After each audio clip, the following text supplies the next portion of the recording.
Imagine a small village long ago, nestled quietly between rolling hills and deep green forests. The air is cool and still as the sun sinks into the horizon, and smoke from tiny hearths drifts lazily into the twilight sky. In this sleepy place, most people live their days very simply. They rise with the light and settle to sleep when darkness falls. Life is gentle and slow, yet it isn't without its worries. Even in these peaceful villages, minds are sometimes restless.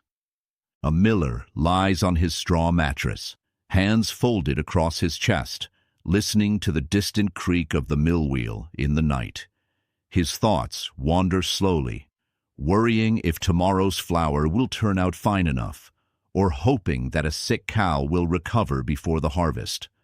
Back then, these gentle, everyday fears might not have had a name like we do today. The people didn't speak of mental health, but they knew what it was to feel sorrow, worry, or fear. They felt sadness in their hearts when a loved one was lost, and sometimes felt a tired ache they couldn't quite explain after a long day of toil. When villagers spoke of emotions or tired minds, they thought of them as part of their soul or their spirit. Maybe one's spirit had become a bit tired or a bit clouded. Perhaps the soul had lost its way like a wanderer in the dark forest. To soothe these feelings, they relied on the gentle rhythm of life, the sleepy sound of sheep as they gathered into the pen, the softness of candlelight at supper, the crackle of the fire, and the familiar touch of hands at the end of the day. These were the quiet comforts they knew. And when someone's sadness ran deeper, they might share a quiet word with a neighbor they trusted. Maybe they'd visit the village priest to listen to a prayer murmured softly just for them. Or perhaps they'd take a slow, peaceful walk through misty fields at dawn, hoping the morning light would chase the heaviness away. They did not call this therapy, but they understood the power of a gentle voice and a listening ear. The nights themselves, deep and dark, were sometimes feared too. In the flicker of a single tallow candle, a tired soul might lie awake, hearing every creak and distant sound. They might imagine strange shapes at the edge of the room, but more often than not, they'd soothe themselves with a whispered prayer or a lullaby learned as a child. Small comforts passed down like an heirloom. Even in these uncertain times, they trusted that morning would come again, as sure as the rooster's sleepy crow. And so, with a sense of slow trust in nature's rhythm, the villagers would eventually sink into sleep, feeling the gentle hands of the past embrace them. They knew that however heavy their hearts might feel in the dark, a soft light would rise with the dawn, bringing them back to the simple work and gentle company that gave their lives a quiet purpose. As the night settles deeper over the village, we wander into the cool hush of the stone church nearby. Its wooden doors creak as they close, and within, 100 tiny flames flicker in candlelight, their gentle glow warming the hearts of those who seek solace. Religion was an anchor for people in medieval times, a place where they could gently lay their worries before a higher power, hoping for understanding and peace. People would come to this sacred place to soothe restless thoughts and aching hearts. The church was not only a house of worship, but a quiet sanctuary where someone could simply sit in the dim light and feel less alone. The priest's voice, steady, warm, and often kind, was like a lullaby to tired minds. Prayers rose like wisps of smoke into the dark rafters overhead, comforting those who whispered them. There were also special times for confession, when a villager would slip into a small wooden booth and pour out the burdens of their soul in hushed tones. They believed that by speaking aloud their fears and regrets, those troubles would lighten, as though carried away by the priest's gentle reassurances and the hush of the sacred space. And beyond the church walls, religion wove its way into every part of village life. Even the simple ritual of lighting a candle at home, or saying a quiet prayer before sleep could help a weary heart find a gentler rhythm. Pilgrimages, too, long journeys to distant shrines, gave people hope that a deeper peace might be found along the way. Though the road was often rough and uncertain, it gave those who traveled it a sense of purpose, and with each soft step, they felt their fears grow smaller. The most tired and sorrowful would sometimes seek out relics or sacred wells that were believed to bring healing. Imagine them, hands clasped before a tiny vial of holy water or kneeling before a carved wooden saint, hoping that this small, sacred ritual might ease their hearts. Even if they felt no miracle at once, the act itself, slow, patient, and full of gentle belief, could soothe an anxious soul. And as the people left the church under a silvering moon, their hearts would feel a touch lighter. They walked slowly home along narrow paths lined with sleepy houses, the sound of distant owls overhead. They knew they had shared their troubles in a place where centuries of gentle hopes and whispered prayers had settled like dust on the stone floor. And they felt comforted, even if only for tonight. Out beyond the village paths, where the forest meets the meadow and the air is laced with the scent of wild thyme and damp moss, a different kind of helper could often be found. These were the village healers, gentle folk who knew the language of the herbs and the quiet power of nature. They were the ones people would turn to when a tired soul or an aching heart needed relief. In these times, before the bright light of modern medicine, healing hands relied on whispered knowledge passed from mother to daughter, grandmother to granddaughter. A sprig of lavender tucked beneath a pillow to bring sweeter sleep. A tea brewed from chamomile and mint to ease a restless stomach and soothe an anxious heart. A poultice of crushed sage and honey pressed gently onto the brow of one who felt heavy with worry. Healers weren't grand or imposing. They often had warm hands and kind eyes, and they would listen as much as they would mix their remedies. Imagine stepping into their small cottages at dusk, fire glowing on the hearth, bundles of dried herbs tied neatly with twine, the sleepy scent of lavender and wood smoke drifting all around. The healer might murmur softly as they worked, humming a lullaby as they prepared a tea to ease fear or a bath of rose petals to soothe a tired body. Some spoke gently of humors, the four vital fluids they believed balanced the body and soul. If someone felt too sad or too quick to anger, they thought the humors might be unbalanced. A careful blend of gentle teas, good food, and calming walks through the forest was thought to restore harmony. Even if these ideas seem quaint now, they show a tender care for each other's well-being, a care as soft and hopeful as a warm blanket pulled close. And when a villager left a healer's home, they often felt lighter, as though they carried less of their sadness in their hands. They might step outside into a misty evening and feel the softness of the world around them, hear the sleepy rustle of the grass, and believe for a moment that peace was not so far away. In this gentle exchange between healer and villager, comfort was given and received like a quiet gift, glowing like a lantern on a sleepy path home. Beyond the cozy villages and winding forest paths rose the grand shapes of castles and manors, their stone towers reaching up toward a starry sky. Within these halls lived lords and ladies, who, despite their finery and comforts, felt their own kinds of restless thoughts and quiet anxieties. Even in a place warmed by roaring hearths and draped with rich tapestries, hearts could grow heavy and minds could struggle to find ease. Imagine a noblewoman in her candlelit chamber, her hands idly smoothing the folds of her velvet gown as she stared into the fire. She might worry over the politics swirling at court, the whispered plots carried like breezes through drafty corridors. Or perhaps she thought of her children far away, sent to be raised at a different household, and her heart ached with a mother's gentle sadness. And in the great hall below, a weary knight might sit at a long wooden table, his hands calloused from training, his brow furrowed with thoughts of battles past and tournaments yet to come. Though surrounded by the clatter of goblets and the murmur of feasting, his spirit might feel tired, tangled with memories of far-off lands and the weight of his duty.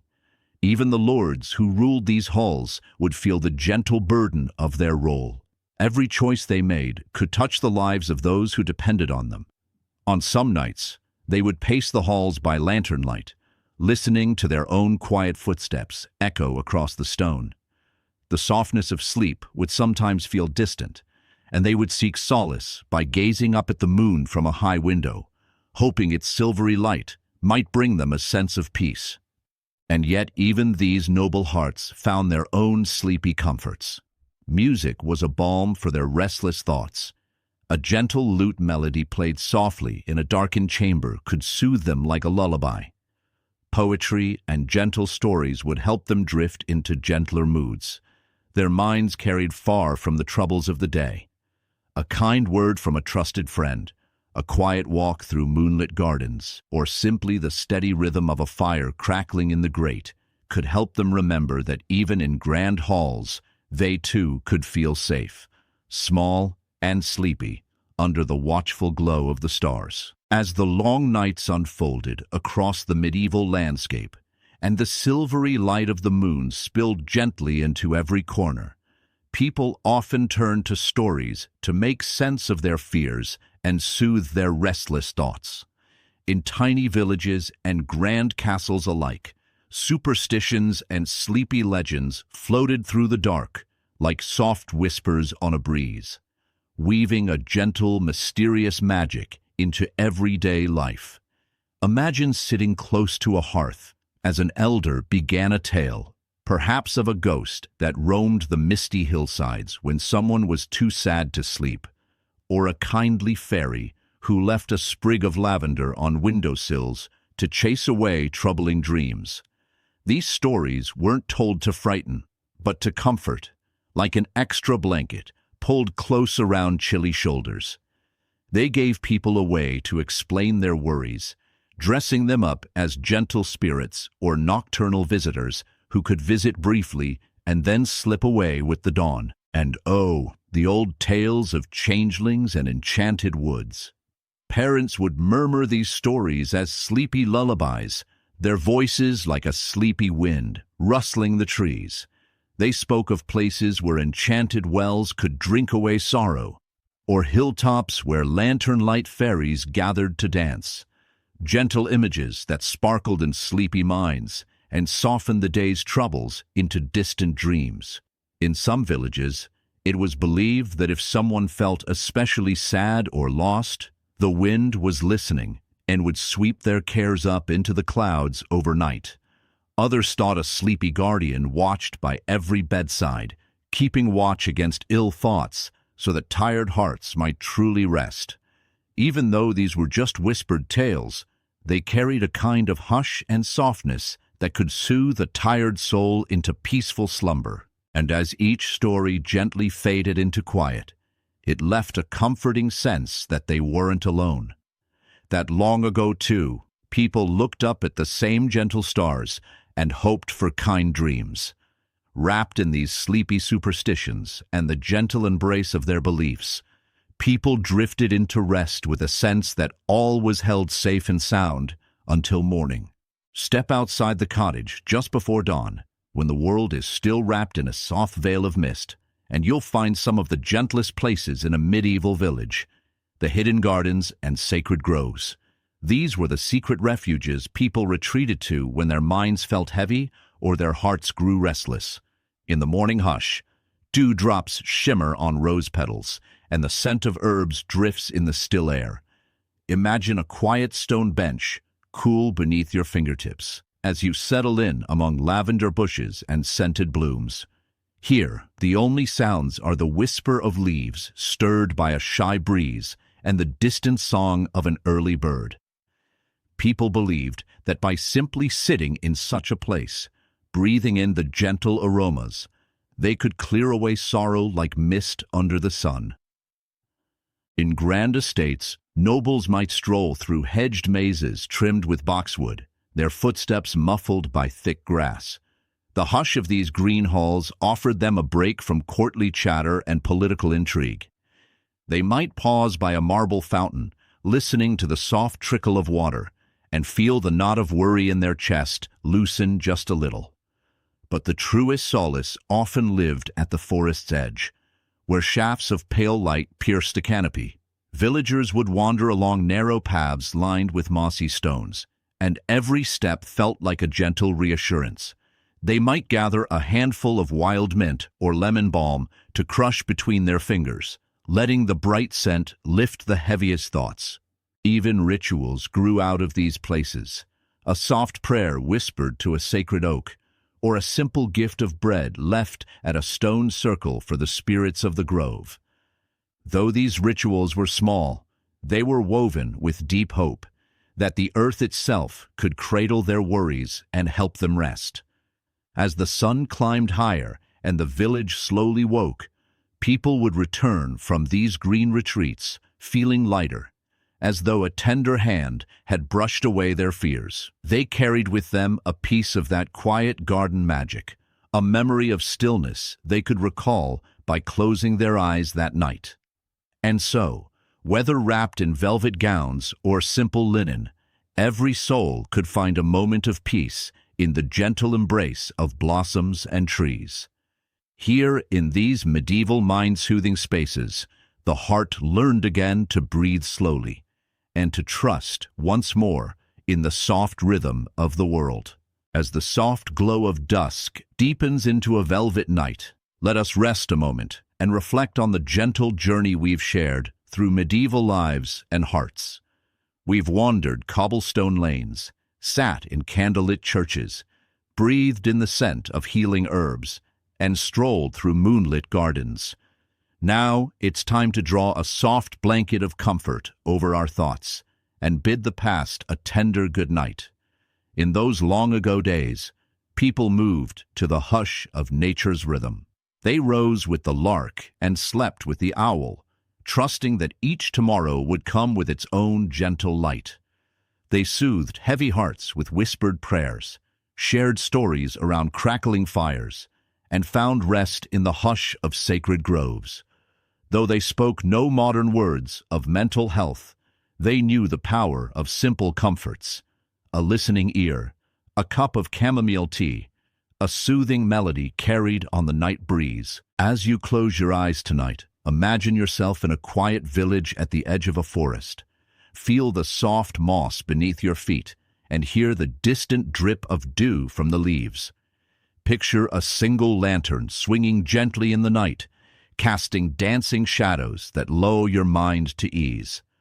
Let the memory of those tender moments sink into your thoughts, like little sparks of calm settling into your heart.